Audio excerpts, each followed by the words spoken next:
Você conseguiria continuar acreditando na justiça, mesmo depois de ser agredido por quem deveria protegê-la? Jonas tentou. Ele só queria terminar mais um turno. Entregar o último pedido da noite. Mas bastou dizer: Senhor, eu não posso subir, tenho que cuidar da moto para virar alvo da fúria de um homem que se achava acima de todos. O que Jonas não imaginava era que o agressor não era um cliente qualquer, era um juiz. É que denunciar poderia custar caro, mas essa história vai te mostrar que caráter e coragem ainda têm valor. Antes de continuar, me diz aí nos comentários de qual cidade você está assistindo esse vídeo. Quem sabe a próxima história não vem daí. Jonas tinha 27 anos, morava na zona leste de São Paulo e cursava o 4º semestre de Direito. Trabalhava como motoboy à noite, depois das aulas, para pagar o aluguel, o combustível e as mensalidades da faculdade. Tinha orgulho de cada centavo conquistado. A moto, uma usada que ele havia parcelado em 48 vezes, era o bem mais precioso que tinha. Cuidava dela como quem cuida de um sonho. Naquela noite chuvosa de sexta, recebeu um pedido de entrega num condomínio de luxo. Pediu ao porteiro para avisar o morador, mas o cliente respondeu irritado pelo interfone. Manda subir. Eu não desço para pegar comida. Jonas respirou fundo e explicou. Desculpa, senhor, eu não posso deixar a moto na rua. É minha ferramenta de trabalho. Do outro lado, silêncio. E depois um grito. Então vai perder a entrega, vagabundo. Jonas desligou, achando que o homem apenas cancelaria o pedido. Mas segundos depois, o portão abriu. O cliente desceu furioso de roupão, avançando em sua direção. A chuva engrossou, as luzes refletiam no asfalto molhado. E o que era para ser só mais uma entrega virou um pesadelo. O homem empurrou Jonas, gritou ofensas, e antes que ele pudesse reagir, o soco veio seco no rosto. A mochila caiu. A comida espalhou pelo chão. Jonas apenas recuou, engolindo a raiva, sentindo o gosto metálico do sangue. Não reagiu, mas memorizou cada detalhe. O rosto, o prédio, o nome que ouviu o porteiro dizer.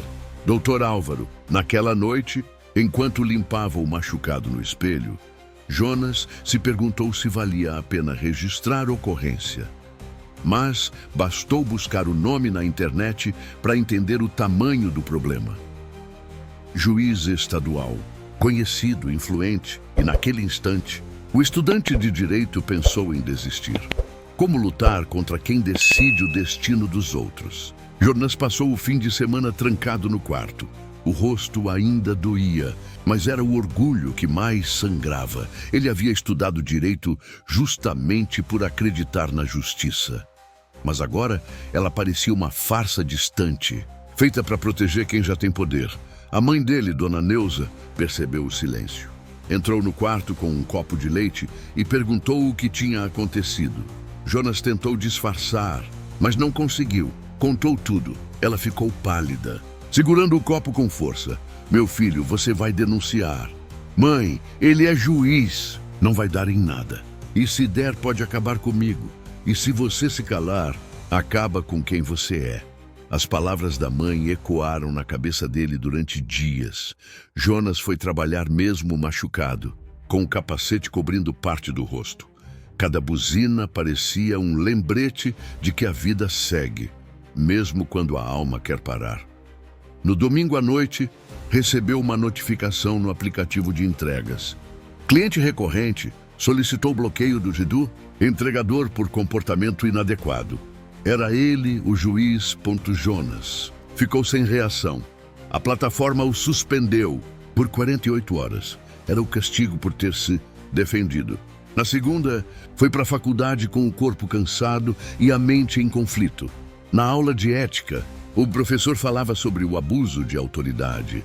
Jonas ouviu calado, sentindo o coração apertar. Depois da aula, ficou na sala sozinho. A professora Clara, que sempre notava quando algo não ia bem, se aproximou. Jonas, você está diferente.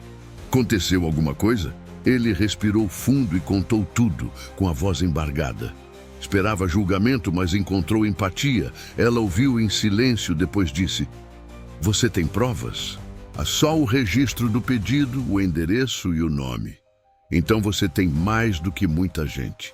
Clara o ajudou a redigir um relato formal. Ensinou a forma correta de registrar a ocorrência e orientou. Você não precisa gritar para ser ouvido. Jonas, basta ser preciso. Mas o medo ainda pesava. Jonas pensava no rosto frio do juiz, no poder que ele tinha, nas conexões, na impunidade. Naquela noite, deitado, olhou para o teto e lembrou da mãe dizendo: se você se calar, acaba com quem você é. E pela primeira vez desde o soco, decidiu que não deixaria o medo mandar. Não mais. Na manhã seguinte, Jonas acordou decidido. Pegou o capacete, vestiu a jaqueta e foi direto para a delegacia. Não tinha advogado, não tinha testemunhas, mas tinha a verdade. O policial que o atendeu franziu a testa ao ler o nome do acusado. Você tem certeza disso, rapaz? Jonas assentiu com a voz firme. Tenho. Sabe quem é esse homem? Sei. E é justamente por isso que estou aqui. O policial digitou devagar, com receio. Pediu que Jonas assinasse o boletim. Quando ele pegou a caneta, a mão tremia, mas o coração estava tranquilo. Era como se finalmente tivesse recuperado o controle sobre si mesmo. 2 dias depois, a professora Clara o chamou para conversar. Ela havia procurado um antigo colega, um defensor público com quem estudou, e contou o caso, mantendo o nome do aluno em sigilo. O defensor, ao ler o relato, se indignou. Disse que aquilo era crime de lesão corporal e abuso de autoridade, independente do cargo do agressor. A partir dali, as coisas começaram a mudar. Jonas não queria vingança, só respeito. Mas o juiz Álvaro parecia não entender o significado dessa palavra. Certo dia, ao sair da faculdade, Jonas percebeu um carro estacionado na esquina. O motorista o observava. Coincidência ou não, o medo voltou. Por um instante, pensou em desistir de tudo, apagar o boletim, fingir que nada aconteceu. Mas quando chegou em casa, encontrou a mãe costurando o uniforme de entrega dele, remendando o rasgo da jaqueta. Ela olhou para ele e disse: se te fizeram sangrar, que o sangue sirva para escrever sua história, não para apagar ela. No dia seguinte, o defensor público entrou oficialmente com o processo, anexando o registro da entrega, o horário, o endereço e até as mensagens trocadas no aplicativo. O juiz foi notificado, discretamente, sem alarde. Nos corredores do fórum, onde Jonas às vezes fazia entregas, a notícia começou a circular em sussurros. Ninguém acreditava que alguém tão importante pudesse perder o controle desse jeito. Enquanto isso, Jonas voltou a trabalhar, mas algo nele mudou. Não carregava mais a comida apenas, carregava a própria dignidade, pedaço por pedaço. E, curiosamente, cada entrega parecia mais leve, como se a moto, que antes era apenas o meio de sobrevivência, agora fosse um símbolo da própria liberdade. Meses se passaram. Jonas continuava entregando, estudando e tentando seguir a vida. O processo seguia em silêncio, como tudo que envolve gente poderosa. Mas havia uma diferença. Ele não sentia mais medo. Aprendeu que coragem não é ausência de medo, é seguir, mesmo tremendo. Um dia, recebeu uma ligação inesperada da defensoria. O defensor o convidou a comparecer a uma audiência de conciliação. Jonas hesitou. Quer dizer que ele vai estar lá? Vai, mas você não precisa temer. Estaremos ao seu lado. A sala era pequena, fria, com cheiro de café e papel. De um lado, Jonas. Do outro, o juiz Álvaro, sem toga, sem autoridade. A mesma mão que o havia golpeado agora tremia levemente. O olhar arrogante dera lugar ao constrangimento. Jonas ficou em silêncio. Observando Álvaro, respirou fundo e disse: eu não sei o que me deu aquele dia. Estava sob pressão. Peço desculpas. Jonas não respondeu de imediato.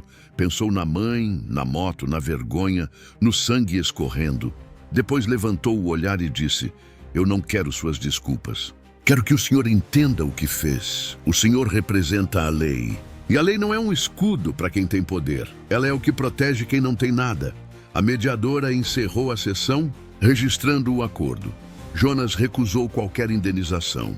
Pediu apenas que o caso fosse encaminhado à corregedoria, para que o juiz passasse por acompanhamento e avaliação ética. O defensor o olhou com admiração. Você tem a alma de um verdadeiro jurista. Jonas pôs naquela noite, ao voltar para casa. A mãe o esperava com o jantar pronto.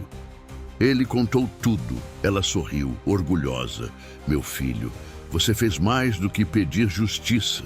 Você ensinou ela a existir. Semanas depois, uma carta chegou pelo correio. Era da própria faculdade. O reitor comunicava que, após a avaliação do corpo docente, Jonas havia sido selecionado para uma bolsa integral, concedida a alunos que se destacavam em ética e direitos humanos. O motivo? A denúncia corajosa que inspirou um debate interno sobre abuso de autoridade. Jonas chorou em silêncio. A moto, que antes era símbolo de sobrevivência, agora seria o veículo dos seus próximos passos. O tempo passou e, com ele, o medo se transformou em propósito. Jonas concluiu o curso de Direito com honra ao mérito. Trabalhava de dia num pequeno escritório e ainda fazia entregas nas horas vagas. Não por necessidade, mas por orgulho. Dizia que a moto o lembrava de onde veio e que a pressa da cidade sempre o ensinou sobre empatia. Ninguém sabe a urgência que o outro carrega no baú. Certa tarde, voltando da faculdade onde agora fazia pós-graduação, Jonas parou no mesmo cruzamento onde um ano antes havia sangrado. O prédio ainda estava lá, o portão cromado, o mesmo silêncio. Mas ele não sentia raiva, sentia gratidão. Foi aquele golpe injusto que o empurrou para frente. Foi a dor que o fez entender o verdadeiro significado da justiça, não aquela dos paletós e martelos, mas a que nasce dentro da gente quando a gente escolhe não se calar. Um ano depois, recebeu um convite inesperado. A Defensoria Pública o chamou para um estágio. Quando entrou no prédio, de crachá no peito e sorriso contido, Jonas cruzou o olhar com o defensor que o ajudou no passado. Bem-vindo, futuro colega. E foi ali que ele percebeu. O ciclo se fechava. Enquanto assinava o termo de estágio, lembrava da mãe costurando a jaqueta, das noites frias na moto, das lágrimas engolidas em silêncio. Agora tudo fazia sentido. Naquele mesmo dia, mandou mensagem para a professora Clara, prova de que a justiça existe. Às vezes ela só chega de capacete e à noite, no caminho de volta para casa, o vento batia no rosto e levava embora qualquer resto de... Do ponto no farol da moto riscando o asfalto era mais do que luz. Era o símbolo de alguém que um dia foi desacreditado e que hoje ilumina o caminho dos outros, porque Jonas aprendeu que ser mensageiro da justiça não é usar toga, nem ter título, é nunca deixar que o medo dite o rumo da sua estrada.